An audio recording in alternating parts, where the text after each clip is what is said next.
দেশের আকাশে হিজরি জিলহজ মাসের চাঁদ দেখা গেছে। রংপুর থেকে চাঁদ দেখার খবর জানিয়েছেন প্রতিনিধি শাহরিয়ার মিম।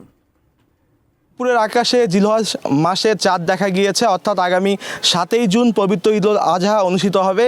এরই মধ্যে কিন্তু জাতীয় চাঁদ দেখা কমিটিকে রংপুরের জেলা প্রশাসক নিশ্চিত করেছেন। যদি একটু আপনাদেরকে আমি দেখাই যে এখন পর্যন্ত কিন্তু রংপুরের আকাশে যে জিলহজ মাসের চাঁদ সেটি কিন্তু আমরা দেখতে পাচ্ছি, অর্থাৎ আমরা চাঁদকে এখনও আমরা দেখতে পাচ্ছি। এবং আপনাদেরকে জানিয়ে রাখি যে ঈদের আরও কয়েকদিন বাকি।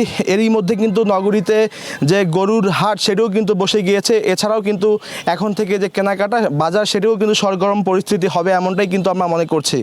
আপনাদেরকে জানিয়ে রাখি যে শুধু রংপুর নয়, রংপুরের পার্শ্ববর্তী জেলা কুড়িগ্রাম, নীলফামারী এবং দিনাজপুর সেখান থেকেও কিন্তু এই ঈদের চাঁদ দেখা গিয়েছে বলে আমাদের সেখানকার সহকর্মীরা এবং সেখানকার জেলা প্রশাসকরা কিন্তু আমাদেরকে নিশ্চিত করেছেন।